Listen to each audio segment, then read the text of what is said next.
permis. C'est déjà grave. Père, je ne peux rien sans toi. La Bible déclare c'est poussé par le Saint-Esprit. Amen. Que les hommes ont parlé de la part de Dieu. Amen. Saint-Esprit, remplis-moi encore. La parole déclare, Père, ouvre ta bouche, je la remplirai. Remplis-moi encore, oh Dieu. Encore que tu parles de ta part. Alors, l'expérience par rapport à l'enseignement, Seigneur, au devoir.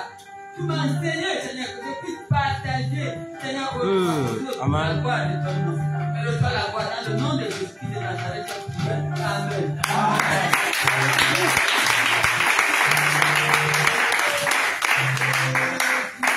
Amen. Mon sauveur,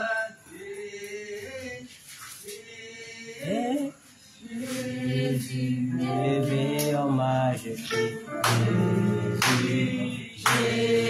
Jésus, nous voulons voir. Jésus, élevé en majesté.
Nous allons prendre Ézéchiel 37, le retour en Israël, la réunion des eaux, des deux royaumes gisant des eaux seulement. Je vais lire à partir du verset 1.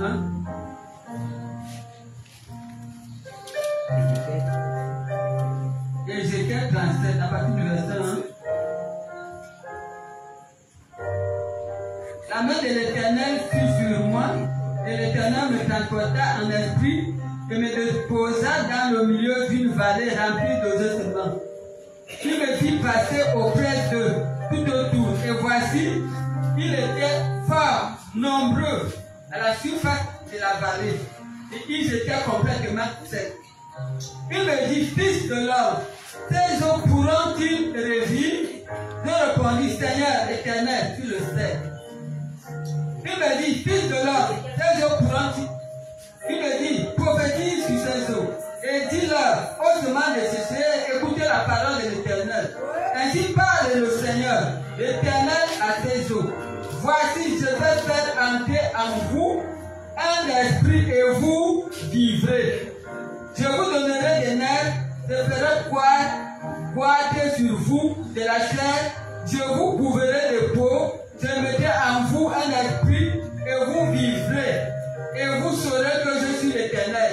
Je prophétisais selon l'ordre que j'avais reçu. Et comme je prophétisais, il y eut un bruit, et voici, il fit un mouvement, et les autres approchèrent les uns des autres. Je regardais, et voici, il enlevait les nerfs, la chair crue et la peau. les couvrir par-dessus, mais il n'y avait point en eux d'esprit. Il me dit, prophétise et parle à l'esprit, prophétise, dis de l'homme et dis à l'esprit. Ainsi parle le Seigneur, l'Éternel. Esprit tient de 4 vents, souffle sur ce mort et qu'il réside. Je prophétisais selon l'ordre qu'il m'avait donné. Et l'esprit entra en eux et ils reprirent vie. Et ils se turnent sur leurs pieds. C'était une armée nombreuse, très nombreuse. Il me dit, fils de l'homme, ces hommes, c'est toute la maison d'Israël. Voici, ils disent, notre espérance est détruite. Et nous sommes perdus. Prophétise donc, et dis leur ainsi parle le Seigneur. L'Éternel, voici, j'ouvrirai vos sépulcres. Je vous ferai sortir de vos sépulcres. Et mon peuple, et je vous ramènerai dans le pays d'Israël. Amen. Seigneur. Et vous saurez que je suis l'Éternel. Lorsque j'ouvrirai vos sépulcres, et que vous ferez sortir, je vous ferai sortir de vos sépulcres. Yes. Oh mon peuple, je mettrai mon esprit en vous et vous vivrez. Amen. Je vous rétablirai dans votre pays et vous serez que moi l'Éternel, j'ai parlé et agi, dit l'Éternel. On va prendre Joël 3.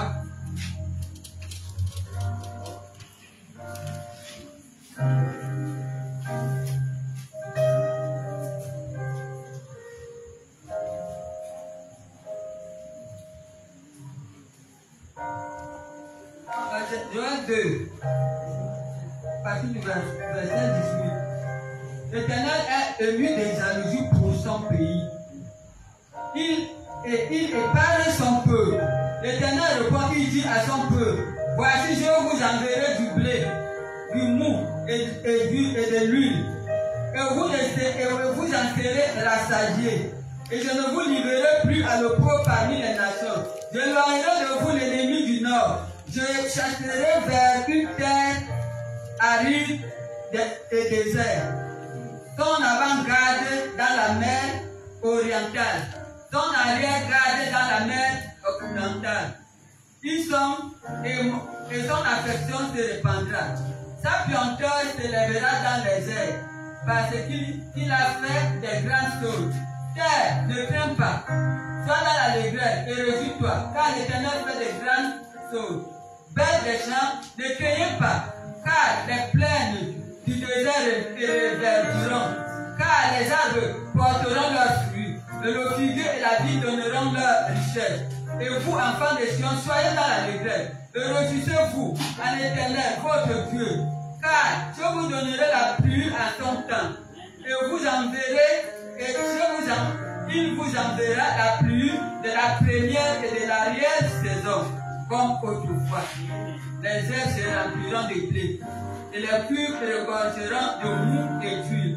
Je vous remplacerai les années comme dévorer la sauterelle, le zélèque, le asile et le gazan. Ma grande armée que j'avais employée contre vous. Vous mangerez et vous rassagierez, et vous célébrerez le nom de l'Éternel votre Dieu. Oui, qui aura fait pour vous des prodiges, que mon peuple ne sera plus jamais dans la confusion.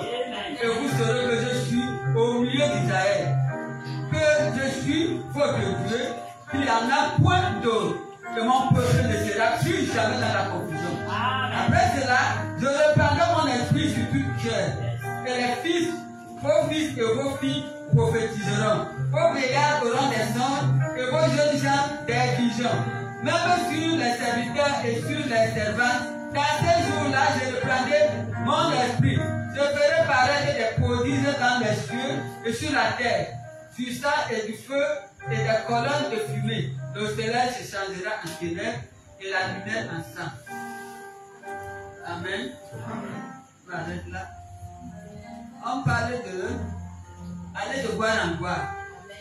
Je nous parle exactement de Cécile par Ézéchiel.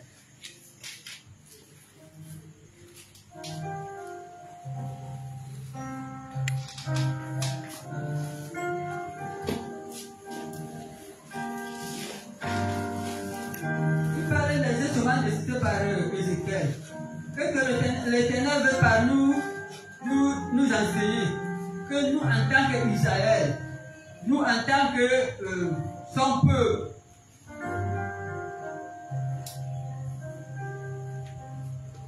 nous, en tant que son peuple, il nous arrive parfois dans la marche chrétienne. Nous affaiblissons, nous n'arrivons plus à prier. Nous voulons prier, mais nous ne sentons pas cette force. Il y a parfois la nuit, nous voulons nous lever pour prier. Mais c'est pas ça. C'est pas ça. Et voilà, peut-être même pendant les jours ordinaires, nous voulons nous retrouver à l'église pour prier, pour se retrouver ensemble, pour adorer l'Éternel. Mais c'est pas ça. On n'arrive pas à comprendre. Mais l'Éternel nous dit ici que, dans Ézéchiel, il a demandé à Ézéchiel de prophétiser. Il parle ici que,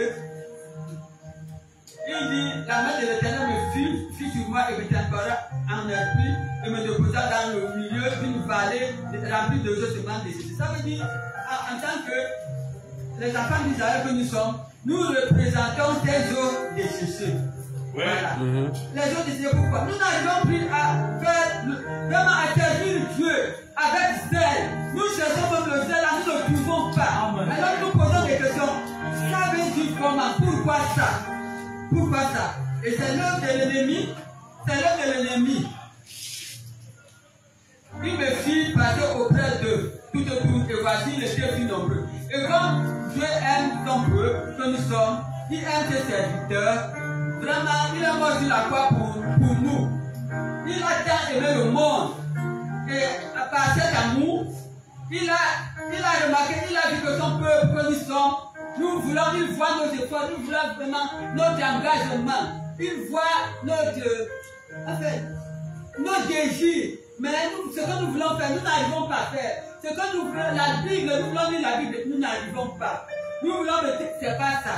Alors, avec ça, la compassion et l'amour qu'il a vers nous, il a compassion de nous. Et voilà comment il transporte l'esprit d'Ézéchiel et le dépose au milieu de la vallée pour prophétiser sur les ossements que nous sommes, pour que ces ossements, les ossements étaient déjà, c'est-à-dire ça n'avait plus la force, il n'y avait pas l'esprit, il n'y avait pas la chair. Bref, vous connaissez quand on traverse les difficultés, quand on est dans les épreuves, comment nous devenons.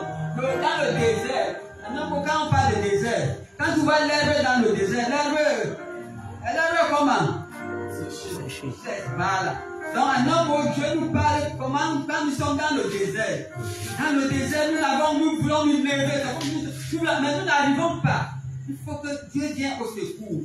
Et vraiment, par sa grâce et par son amour, voilà comment il a demandé à Ézéchiel de le prophétiser.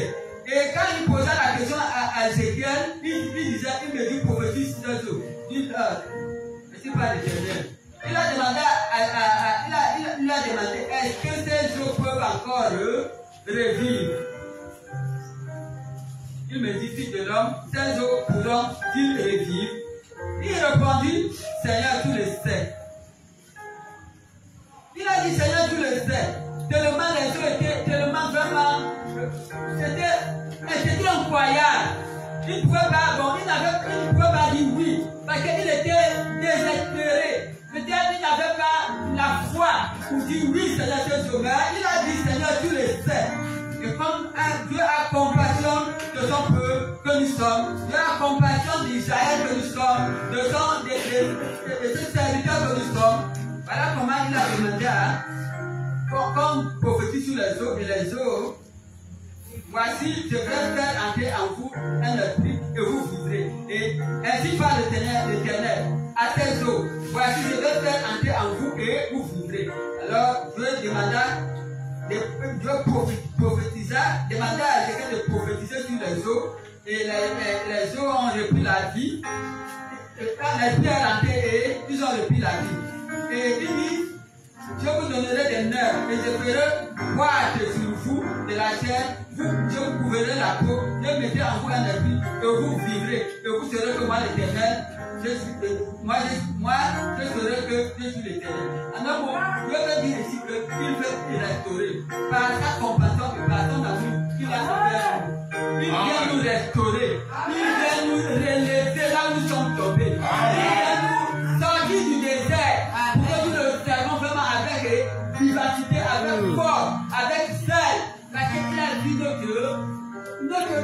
pas découragement. Parce que quand tu es dans le désert, nous sommes parfois découragés. Nous nous demandons, mais qu'est-ce qui ne va pas? Qu'est-ce qui ne va pas? Est-ce que Dieu est encore avec moi?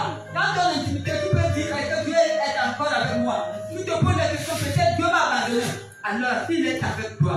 Il est avec toi. Okay. Donc, le texte nous dit, Ézéchiel, Dieu est passé par Ézéchiel pour nous restaurer, ramener vraiment, nous faire revivre, parce que nous étions déjà morts. Morts dans quel sens? Vraiment, on se retrouve que les dimanches, on se retrouve que les jours comme ça, mais les jours ordinaires, non. Or, Dieu nous attend là où il nous place. Dieu nous attend là où il nous a donné le travail. Et vous savez, quand vous travaillez, disons quand vous êtes dans une entreprise, si vous n'avez pas au travail tous les jours, est-ce que vous avez le salaire? Non. C'est comme ça avec notre Dieu. Lorsque nous travaillons avec nous, nous avons le salaire, il nous paie. Donc, quand Dieu regarde ça, tellement il nous aime, je veux un peu lire ici dans le verset 12. Il dit, prophétise donc, dis-leur, ainsi parle le Seigneur. L'Éternel, voici, j'ouvrirai vos sépulcres. Et je ouvrirai vos sépulcres, oh mon peuple, et je vous ramènerai dans le pays d'Israël. Écoute, quand il dit, j'ouvrirai vos sépulcres, oh mon peuple, c'est comme si Dieu, je ne sais pas, oh mon peuple, c'est comme si il a compassion de son peuple. Il dit, oh, c'est comme s'il a oublié, et il revient, oh mon peuple. Vraiment, quand j'ai lu ça, ça me montre combien de fois Dieu est amour. Ça me montre combien de fois Dieu nous aime. Amen. Combien de fois Dieu compte sur nous. Amen. Dieu compte sur nous. Dieu attend tout de nous. Mais nous ne savons pas. Et nous ne sommes pas fidèles à lui. Nous ne faisons pas vraiment. Nous ne sommes pas fidèles. Donc, raison pour laquelle il veut nous restaurer. Je pouvais donner le message de dimanche qui disait, il dit, je reprendrai sur vous une eau pure. Je vous purifierai de vos souillures, de vos idoles. Et je vous donnerai un nouveau esprit. Je mettrai en vous un esprit nouveau. Afin que vous observiez mes commandements et vous voyez, c'est la compassion. Et Dieu voit nos faiblesses. Et par son amour, il veut venir nous, il veut nous purifier avec une eau pure. Par rapport à nos souillures. Nous sommes souillés où? Nous sommes souillés où? C'est là par là où nous attirons vraiment la souillure, l'impureté. Là où Dieu ne nous attend pas. Nous partons, nous attirons l'impureté, la souillure, et c'est ça là qui nous donne la mort. Et lorsque ça nous donne la mort, nous nous retrouvons dans le désert. Parce que Dieu n'est plus avec nous quand nous nous retrouvons dans le désert. Alors, comme il a tellement amour, en tant que son peuple, il a amour, il veut nous restaurer, en fait, il nous rétablit, il nous ramène à la position où nous étions. Il nous ramène à la position où nous étions, afin que nous nous levons maintenant pour le servir. Selon son esprit, dans Ézéchiel, on va lire Ézéchiel 38 où il dit, je vous retirerai dans les nations, je vous rassemblerai de tous les pays, je vous ramènerai dans votre pays. Dans votre pays où nous attend, il va nous ramener là où nous attend, là où nous a donné. Là où nous a donné la mission. Voilà, il nous attend là. C'est lui qui dit ça. Et je vous ramènerai dans votre pays. Je répandrai sur vous une eau pure. Vous voyez quelle grâce. Il répand sur nous une eau pure. Parce que quoi? Parce que nous nous sommes souillés par nos caractères, vis-à-vis de son œuvre, vis-à-vis de son service. Alors, par compassion et amour, il dit, il va nous ramener, il va nous ramener, il va nous retirer dans certaines nations. Et il va nous rassembler de tous les pays et il répandra sur nous une eau pure. Et nous serons purifiés. Il dit, je vous purifierai de toute souillure et toutes vos idoles. Et je vous donnerai un cœur nouveau. Un cœur nouveau. Et je mettrai en vous un esprit nouveau. Je donnerai de vous le corps de pierre, le cœur qui nous empêche d'obéir à Dieu. le cœur qui nous empêche de le suivre, de faire sa volonté à nous. C'est le cœur de Pierre.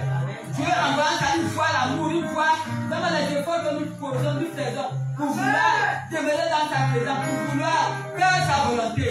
Mais ça ne va pas. Alors il préfère nous purifier de l'une au pur et mettre en nous un cœur nouveau et enlever un cœur de chair pour remplacer le cœur de chair et mettre en nous un esprit nouveau. Un esprit nouveau. Et un cœur nouveau. Amen. Imaginez quand vous avez un cœur nouveau. Les choses deviennent encore où l'amour de Dieu augmente. Amen. Oui, l'autel augmente. Amen. La lecture biblique augmente. Amen. La méditation de ta parole augmente. Amen. L'intimité augmente.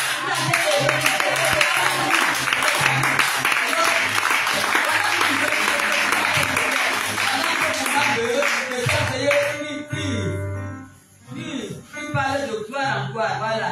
Il nous amène en gloire, voilà. Ça veut dire qu'il veut nous amener à une nouvelle dimension. Amen. Un nouveau départ. Amen. Il veut nous donner un esprit nouveau, un esprit nouveau. Un cœur nouveau, un esprit nouveau, afin que nous faisons ta volonté. Afin que nous l'aimons encore plus. Afin que nous assistons, nous retrouvons là où il nous attend. Voilà, un homme. Dans l'évangélisation, dans l'intercession, dans les familles, c'est pas seulement ici à l'église, dans les familles, dans le bureau, est-ce que nous pouvons pour évangéliser, est-ce que nous le faisons? Je vous assure, Dieu nous attend là. Donc, comme il est plein d'amour, il est en train de restaurer, afin que nous soyons remplis, et afin que nous soyons bénis, et nous commençons une nouvelle. Un nouveau départ avec lui. Un nouveau départ.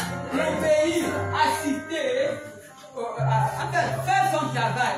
Pas avec négligence, mais avec amour et crainte. Car c'est là où nous attendons. Et Dieu va revenir par Joël. Les promesses qu'il nous donne.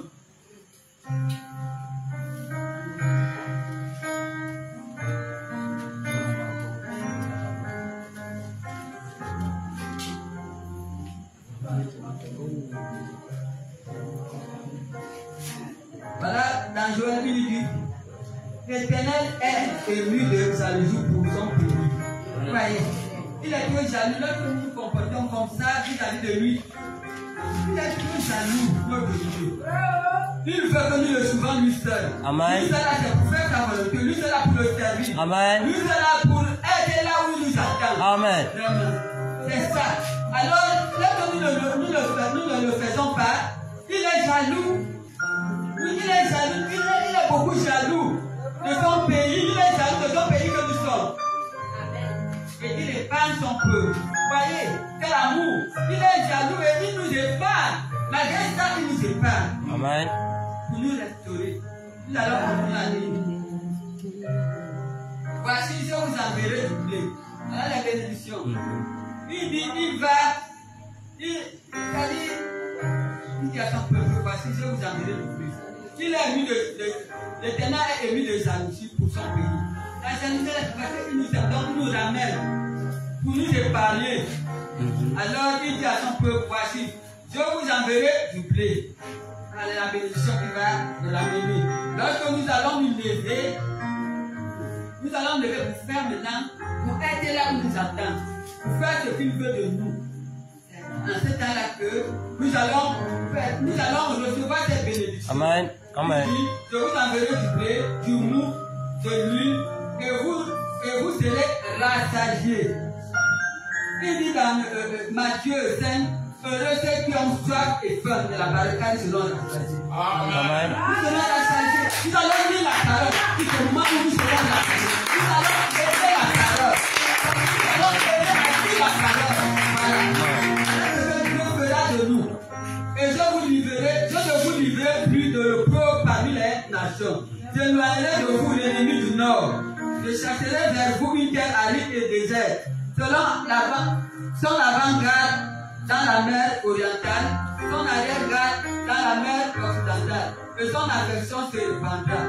Sa puanteur se lèvera dans les airs, parce qu'il a de grandes choses. Parce qu'il a de grandes choses. C'est pourquoi nous qui nous exhorte. Car ne crains pas, sois dans la dégrève, réjouis-toi, car l'Éternel fait de grandes choses, fait des gens ne craignez pas. Il nous dit qu'il a eu des jalousies, il épargne son peuple. Voilà tout ce qu'il va faire pour nous. Voilà les promesses. Il va faire ses promesses, c'est notre lorsque nous allons nous lever, lorsque nous allons faire ce qu'il nous demande de faire. Mais nous allons le faire parce qu'il a répandu un nouveau esprit en nous. C'est ce nouveau esprit qui va maintenant nous pousser, nous donner le zèle, nous donner la force, le plaisir, le frère. Ce que nous ne faisons pas avant, ça va nous amener le plaisir, la soif de faire. Amen.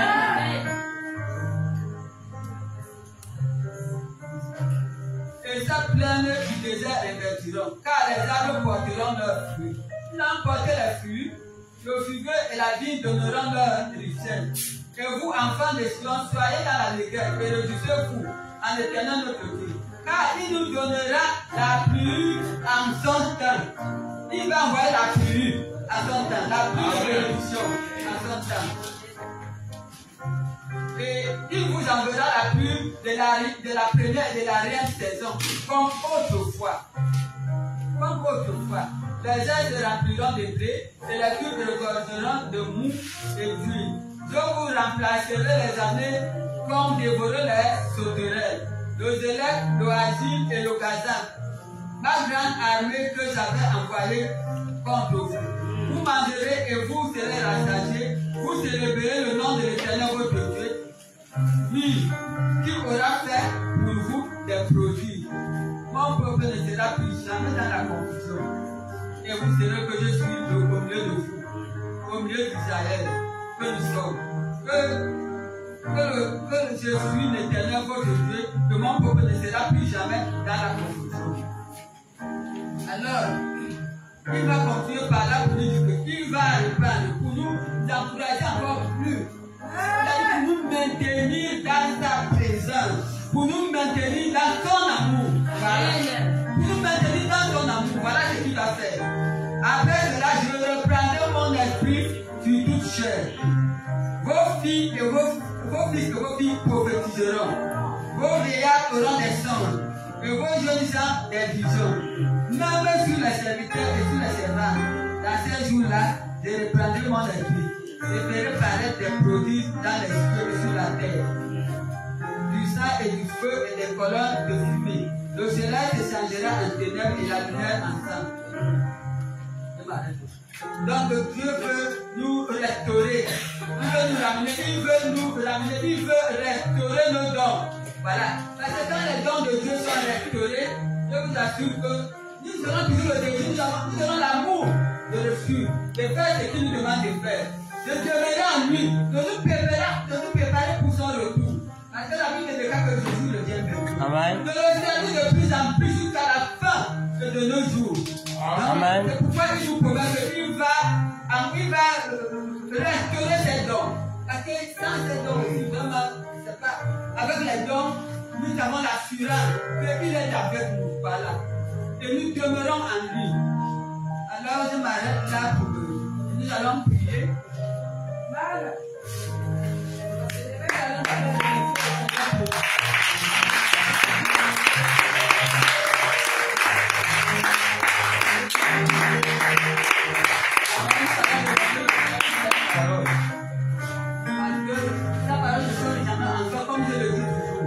Et je vous assure que la même manière que vous acceptez cette parole, c'est ce qui viendra en vous. C'est-à-dire Dieu va vous restaurer, va vous bénir selon la parole ne sort jamais en vain. Mais si vous rejetez la parole, vous n'allez pas vivre ce que la parole dit. Donc nous allons vraiment bénir le Seigneur pour cette parole et nous demander vraiment de nous amener à vivre d'accomplir sa promesse selon cette parole. Seigneur, merci encore.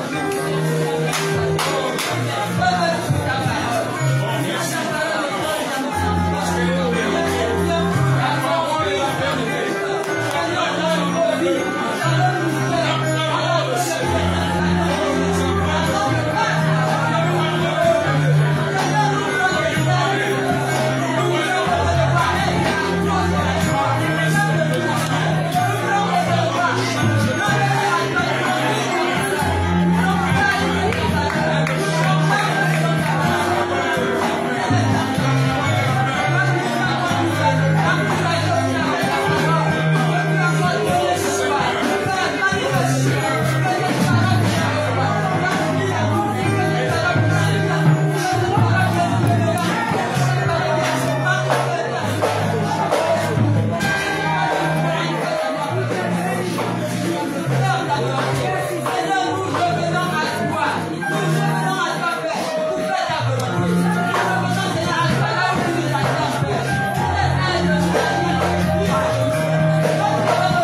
Alléluia. Amen, amen, amen. Bien-aimé, il est 2 heures. Alléluia. Et le plus souvent, entre 2 heures et 3 heures, il y a souvent quelque chose qui se passe. Amen. Alléluia. Dieu travaille beaucoup entre 2 heures et 3 heures. Alléluia. Et même le diable travaille entre 2 heures et 3 heures. Alléluia. Vous allez souvent constater que même les voleurs pour opérer dans les maisons, c'est entre 2 heures et 3 heures. Alléluia. Et vous allez constater qu'entre 2 heures et 3 heures, les gens dorment beaucoup. Le soleil est la lune. C'est là où le diable travaille. Il opère. Et Dieu aussi, pour ceux-là qui sont connectés, Dieu fait son travail. Alléluia. Donc, faites très attention entre 2 heures et 3 heures. Et quand on programme les veillées de prière, alléluia, mais entre 2 heures et 3 heures, Dieu fait quelque chose. Le Saint-Esprit fait quelque chose. Dès que tu fermes cela un peu, tu rates beaucoup de choses. Beaucoup de choses. Alléluia. Alors tu vas dire, fais comme tu veux, Seigneur. Fais comme tu veux. Sur le trône, fais comme tu veux. Alors tu vas dire à ton Seigneur. En laissant même, dis-lui, fais comme tu peux. Fais ton travail comme tu peux dans ma vie. Fais comme tu veux.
président, alléluia, priez contre l'esprit de mort dans nos familles. Les esprits humains, les esprits de mari de nuit, alléluia, les esprits de voleurs, de résistance. Sous vos acclamations, papa Frère.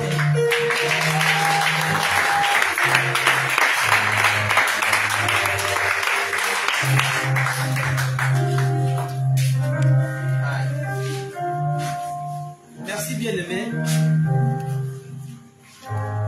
Asseyez-vous d'abord s'il vous plaît. Asseyez-vous sur les têtes de vos adversaires. Amen. Amen. Amen. Avant qu'on commence d'abord la prière, j'aimerais d'abord exhorter une maman, une femme, un jeune, un frère. Amen.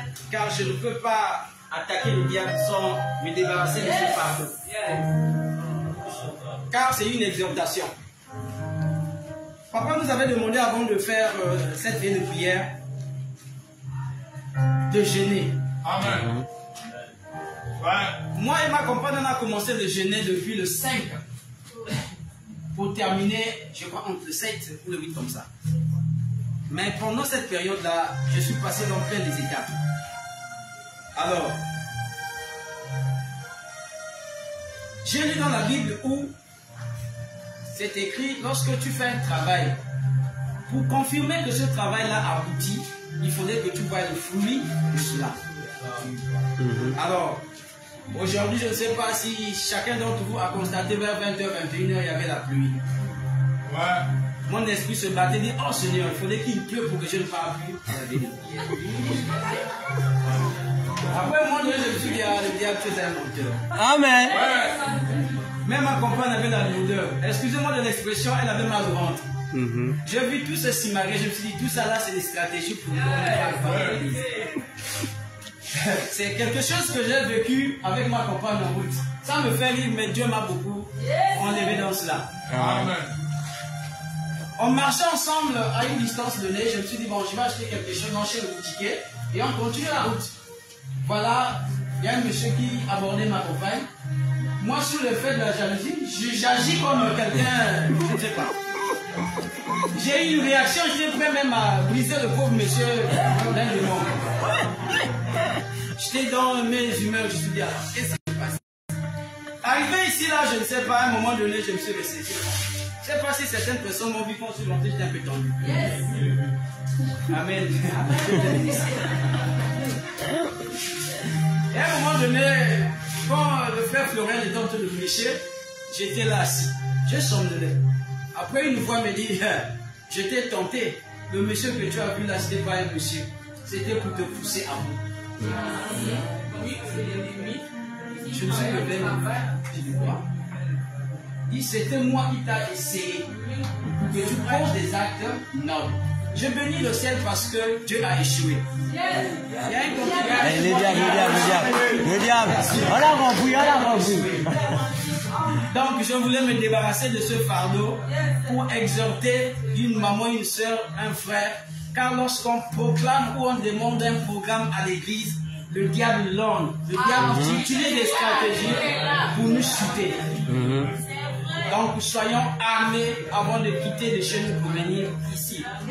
Ne prenons pas des choses qu'on fait ici dans la chair, car la chair elle est faible. On peut être tous. Aucune personne parmi nous pourra dire qu'il pourra résister à la chair. Chacun d'entre nous pêche concernant la chair, mais disposons nos esprits afin que le nom de Jésus soit toujours exaucé. Amen. Alors pour cela, je demande à une maman, à une soeur, à un frère de s'armer parce que je vais bombarder. Amen. Caresser le diable. Amen. C'est pas la louange, c'est pas l'adoration. Amen. Le diable n'a pas le langage de la violence. Alors, pour vous rassurer, nous sommes dans la victoire avant d'attaquer la victoire.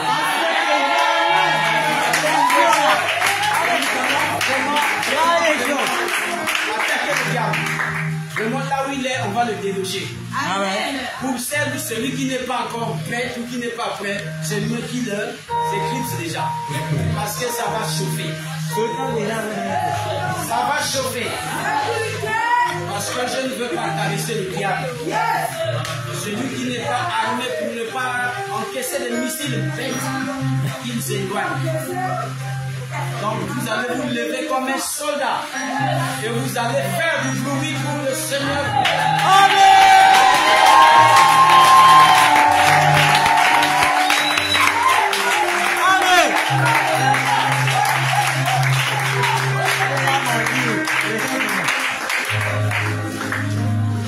Alors nous allons recommander ce moment entre les mains de Dieu. Je vais d'abord prier. Seigneur, merci pour ce privilège que tu nous accordes. Seigneur, arme-nous de tes armes lourdes. Afin que toute parole qui va sortir de ma bouche soit de ta volonté. Et ça ne soit pas de ma volonté. Enlève l'esprit de la lourdeur de chacun d'entre nous. L'esprit de la fatigue, du sommeil, de la réflexion négative. Mets en nous, Père éternel, un esprit sincère. Amen. Faisons ceci selon ta volonté. Amen. Pour ce, je demande à chacun d'entre nous pour prier contre des enlèvements des enfants, même des adultes, on les enlève. Oui. Alors, nous allons nous lever et prier, attaquer ces esprits, afin que ces esprits cessent définitivement. Qu'ils ne partent pas au repos, mais qu'ils cessent définitivement. Prions dans ce sens. Seigneur Dieu, nous sommes à toi. Réclamez les âmes. Seigneur, tu puisses agir.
Ne caressons pas le diable. Et connaissons les mots que nous utilisons pour attaquer le diable. Amen. Afin qu'il déménage définitivement. Amen. Amen. Amen. Vous êtes fatigué? Non. Alors, on va continuer dans cet élan pour prier contre les accidents de circulation et de sacrifice par des accidents. On va alors prier une première fois contre des accidents de circulation et de sacrifice par accident. Ok? Amen. Seigneur Dieu Tout-Puissant, tu nous as donné des armes, tu nous as construit, tu nous as donné toutes choses. Tu pries en Père éternel, notre Père éternel, nous la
allons prier contre les esprits de mort dans nos familles et même des esprits